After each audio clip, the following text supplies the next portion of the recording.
Բարի օր, հարգելի հայրենակիցներ, բարև ձեզ։ Կարծեք թե ավանդույթ եմ դարձնում ձեզ հետ որոշակի հրատապ եւ կարեւոր լուրերով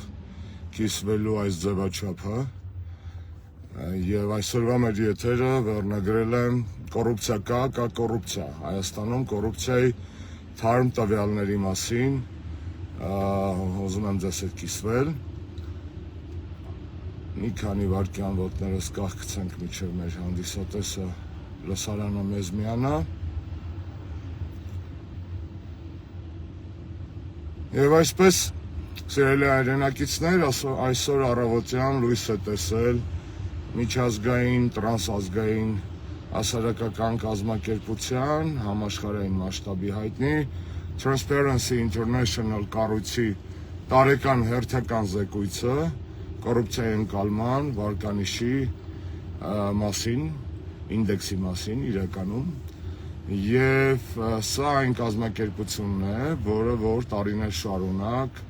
եւ մեր իշխանության օրոք եւ հիմա տարբեր երկրների հետ կապված իրականացնում է կոռուպցիայի ընկալման չափումներ եւ հրապարակում է իրենց տվյալները տարեկան զեկույցով։ Որպեսզի հասկանաք, որ սա կարևոր կառույց է կամ կարևոր զեկույց է, հիշեցնեմ, որ տարիներ առաջ, երբ որ Հայաստանը կտրուկ հետընթաց ապրեց կոռուպցիայի ընկալման ինդեքսով, Նիկոլի իշխանության օրոք, Նիկոլը դրա մասին խոսեց եւ կառավարության նիստին եւ հետո նիստից հետո օրեր անց հրավիրեց ինչ-որ անիմաստ հերթական խորհրդատվությունը, քննարկումները այն մասին, թե ինչ անենք, որ Հայաստանում կոռուպցիան վերանա։ Այսինքն սա համբավ ունեցող, որոշակի հեղինակություն ունեցող աշխարհում մեկ հայտնի կառույց է եւ կոռուպցիայի հետ կապված տարբեր երկրներում համարվում է հիմնական անկախ չակերտների մեջ անկախ կառույցը, ինչու չակերտների մեջ անկախ, որովհետեւ նման տրանսնացիոնալ ՀԿ-ները իրականում մաս են կազմում գլոբալ աշխարհակարգի վրա ազդեցություն ունեցող քաղաքական նշանակության նաև ազդեցություն ունեցող շրջանակների եւ մշտապես լինում են ամենայն դեպս կողմնակալ։ Դա եղել է մեր իշխանության օրոք, նաև որ ժամանակ իհարկե եղել է կոռուպցիա, ինչպես նաև սրանց օրոք կա եւ կլինի կոռուպցիան կա բոլոր երկրներում, կառավարություններում։ Խնդիրը հետեւյալի մասին է, թե որքանով է այս գործիքը օգտագործվում գեոպոլիտիկ նկատառումներից ելնելով, որքանով են այդ չափումները օբյեկտիվ եւ այդ պայի դրությամբ նման զեկույցների գլոբալ տերերը ինչ են ուզում ձեզ լսեցնել։ Մի խոսքով, վերադառնում ենք նիկոլական Հայաստան, ուրեմն կոռուպցիայի ընկալման ինդեքսով այս տարի Հայաստանը ուշադրություն հետընթաց է արձանագրել, հերթական անգամ մենք ունենք հետընթաց, ինչը վկայում է այն մասին, որ Հայաստանում ոչ միայն կա կոռուպցիա, ինչպես տարբեր երկրներում, կոռուպցիոն պայքարը Նիկոլի, այսպես ասած, հռչակված պայքարը իմիտացիոն է, անարդյունավետ է եւ բացի նրանից, որ մեր կենցաղում բոլորս գիտենք այդ կոռուպցիայի մասին, տեսնում ենք այդ բոլոր քպայականների դո եւ պոսլե նկարներից զռում է, այսպես ասած, կոռուպցիան, նրանց հայտարարագրերից է զռում այդ կոռուպցիան, մեր կենցաղում փոքր քաղաք է, փոքր երկիր է, բոլորը ամեն ինչ գիտեն, կոռուպցիան այնքան շատ է, որ արձանագրված է նաեւ Transparency International-ի այս տարվա զեկույցում։ Ավելին ասեմ ձեզ, ակնհայտ է, չէ, որ Նիկոլենց այսօրվա տերերը, գեոպոլիտիկ տերերը ուղղակի առնչություն ունեն նման միջազգային կառույցների վրա, առնչություն ունեն նրանց հետ, ազդեցություն են նրանց զեկույցների վրա։ Նիկոլը իրականացնում է վերջին շրջանում բացահայտ իրենց համար ընդունելի, հաճելի, այսպես ասած, իրենց կողմից ղեկավարվող արտաքին եւ անվտանգային քաղաքականություն, այսինքն բոլոր հիմքերը կային, որ Նիկոլի գլուխը շոյեին, ասեն դե մեր ՀԿ-ներն են, այս անգամ էլ աչքը փակենք քո խայտարակ ցուցանիշների վրա, բայց պատկերացրեք ինչքան բարձր է եղել կոռուպցիայի ընկալման եւ կոռուպցիայի մակարդակը Հայաստանում, որ նույնիսկ Նիկոլի գեոպոլիտիկ տերերը, որոնց ձեռքերում են նման զեկույցների վրա ազդեցությունը, չեն ցանկացել մխտրվել եւ բացահայտ չեն նկարել, իհարկե լի նկարած է, բայց բացահայտ չեն նկարել բարձր գնահատականներ եւ լավ ցուցանիշներ Նիկոլի համար եւ մի քիչ էլ իրենց երեստ են պահել, որովհետեւ ամբողջ ժողովուրդը խոսում է նիկոլական կոռուպցիայի մասին եւ այդ միջազգային կառույցը վստահ չէր ուզենա իր տարիներով վաստակած անաչառ ՀԿ-ի իմիջը մատաղ անել Նիկոլի փողասեր եւ շիրոտ, այսպես ասած, փողի նկատմամբ անոչ անտարբեր քաղաքական կերպարի համար մատաղ չէին անելու իրանց։ Ինչևէ, Հայաստանի կոռուպցիայի մակարդակը ուրեմն այս տարի վատ թարացել է եւ ցուցանիշը, այսինքն եւ միավորն է իջել, երկու բառ ասեմ ոնց են չափում, որ լավ հասկանանք, ուրեմն կոռուպցիայի մակարդակը, անկալման մակարդակը չափում են 0-ից 100 սանդղակով, որքան ավելի բարձր է միավորը, այնքան ավելի քիչ են կոռուպցիոն ռիսկերը, այնքան ավելի քիչ է կոռումպացված այդ երկիրը կամ այդ կառավարությունը։ Հայաստանի ցուցանիշը 1 միավորով իջել է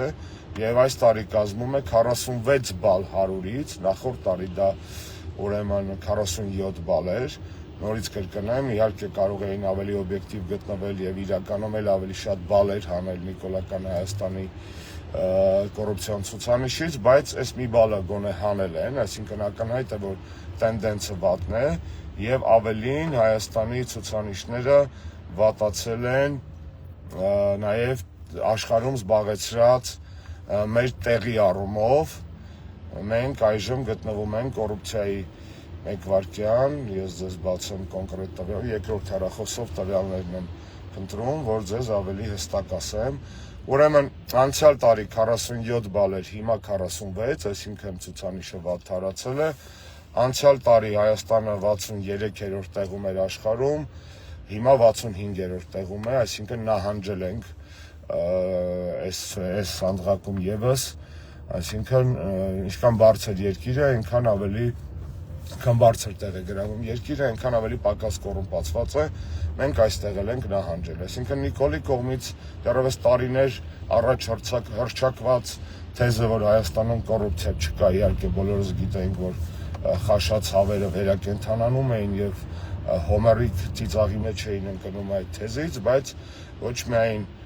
խաշած հավերն են փաստորեն նման կոնվուլսիաների մեջ Նիկոլի այդ պնդումից նաև միջազգային կառույցներն են արձանագրում, որ Նիկոլը ստել է տարիներ առաջ եւ շարունակում է ստել։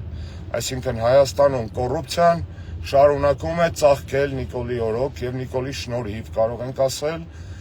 որովհետեւ պետության կողմից հռչակված հակակոռուպցիոն երակայությունը իր արդյունքը չի տալիս այդ ռազմավարությունները, ավելին Հայաստանում իրավիճակը վատանում է։ Ուրեմն ուզում եմ ձեզ պատմել, թե կոնկրետ զեկույցում ինչ խնդիրներ են մատնանշվել Հայաստանի հետ կապված։ Գրած է հետևյալը, որ Հայաստանը ընդունել է հակակոռուպցիոն օրենսդրություն եւ ռազմավարություններ, որոնք համապատասխանում են միջազգային ստանդարտներին, բայց ապագա առաջընթացը, պրոգրեսը ուրեմն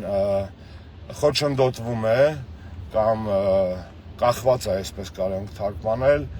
սա շատ կարևոր է, ուրեմն դատական իշխանության եւ դատախազության անկախությունից եւ էֆեկտիվությունից։ Այսինքն զեկույցում նշված է, որ Հայաստանում կոռուպցիայի մակարդակի աճը ուղղակիորեն կապված է այն հանգամանքի հետ, որ Հայաստանում դատական համակարգը անկախ չէ, իսկ դատախազությունը եւ անկախ չէ եւ էֆեկտիվ չէ, թե դատախազությունը, թե ուրեմն դատական համակարգը առհասարակ։ Սա ինչով է կարևոր, սա կարևոր է հասկանալու համար, թե որքան շահկապված են երկրում բոլոր խնդիրները, որովհետեւ եւ դատախազության եւ դատական համակարգի դերակատարությունը ֆատալ է, այսպես ասած, որոշիչ է եւ ճակատագրական Հայաստանում նաեւ ժողովրդավարության հետընթացի, մարդու իրավունքների բազմաթիվ խախտումների եւ որպես դրա հակապսակ եւ հակաթակ երկրում առ այսօր արկա տասնյակ քաղբանտարկյալների տեսքով։ Այսինքն կախյալ դատական համակարգը եւ կախյալ դատախազությունը ստեղծում են հիմքեր թե կոռուպցիայի համար, կոռուպցիայի զարգացման համար, թե ստեղծում են հիմքեր Հայաստանում ժողովրդավարության հետագա ոտնահարումների եւ քաղաքական բանտարկյալների առկայության համար։ Սա կարևոր է հասկանալ, որովհետեւ այո, նիկոլական Հայաստանում իրավապահ համակարգը առհասարակ 4-րդ իշխանությունը մասնավորապես դարձել է մահակ ոչ միայն ընդդիմադիրների, ընդդիմախոսների հասարակության կարծիքը ճնշելու, կառավարելու, վախի մթնոլորտ տարածելու, այլ նաև սեփական հարստությունը դիզելու եւ ուրիշների գործունեությունը կամ քաղաքական հակառակորդների նկատմամբ թեկուզ եւ գույքի բռնագանձման կամ այլ գործիքակազմերով ճնշում գործադրելու տեսակետից։ Եվս մեկ բան եմ ուզում ձեզ պատմել ու շատ ձեր ուշադրությունը չգրավեմ, խոսքը գնում է հետևյալի մասին, թե ինչպես է չափվում այդ կոռուպցիայի ընկալման համախտանիշը, ընդհանուր ցուցիչը։ Եվ ուզում եմ ասել ձեզ, որ մեթոդաբանության հիմքում ընկած են մի շարք այլ միջազգային զեկույցների հիման վրա վերցրած տվյալները, օրինակ, կոռուպցիայի չափը Հայաստանում, կոռուպցիայի մակարդակը չափվում է հաշվի առնելով ուրեմն Varieties of Democracy ինդեքսը, Նիկոլես ինդեքսը շատ էր սիրում առաջ, այստեղ էլ այդ ընթացներ ամեն տարի գրեթե, Economist Intelligence Unity տարեկան պատրաստված Democracy ինդեքսի զեկույցը, World Economic Forum-ի համապատասխան զեկույցներ, այսինքն մի 5-6 միջազգային զեկույց հիմքա ծառայում այս ցուցանիշը համապատասխան բանաձևով դուրս բերելու համար, այսինքն սրանք, այսպես ասած, միայն օդից վերցրած տվյալներ չեն, այլ փոխկապակցված որոշակի հաշվարկների հիման վրա են ստեղծվում։ Ինչևէ, նորից իմի բերեմ, որ այս տարվա զեկույցը, անկախ նրանից, որ նման զեկույցները գրվում են Նիկոլի այսօրվա գեոպոլիտիկ տերերի ազդեցության ճարտարապետության օղակների կողմից, այնքան շատ Հայաստանում կոռուպցիան, այնքան զռ ու ցցում են այդ դեպքերը, որ անգամ այդ զեկույցները չեն կարողանում թաքցնել իրական վիճակը մեր երկրում եւ արձանագրվել է, որ Հայաստանում կոռուպցիայի մակարդակը աճել է, պայքարի անարդյունավետությունն է արձանագրվել, հիմքում ընկած է դատական համակարգի կախյալությունը եւ ոչ էֆեկտիվությունը, եւ Հայաստանը նահանջել է ոչ միայն բացարձակ ցուցանիշով, այլև աշխարհում զբաղեցրած, այսպես ասած, իր տեղով։ Սա է նիկոլական Հայաստանի ընդամենը մեկ ոլորտում մեկ փոքրիկ, չնայած կոռուպցիայի մասով, նիկոլական կոռուպցիայի մասով դժվար է ասել փոքրիկ, բայց գոնե մի ոլորտի մասին է խոսքը եւ այսպես գրեթե բոլոր ոլորտներում։ Հնարավորինս լավ օր եմ ձեզ մաղթում եւ ազատություն բոլոր քաղբանտարկյալներին։ Կոռուպցիա կա կոռուպցիա, Նիկոլ։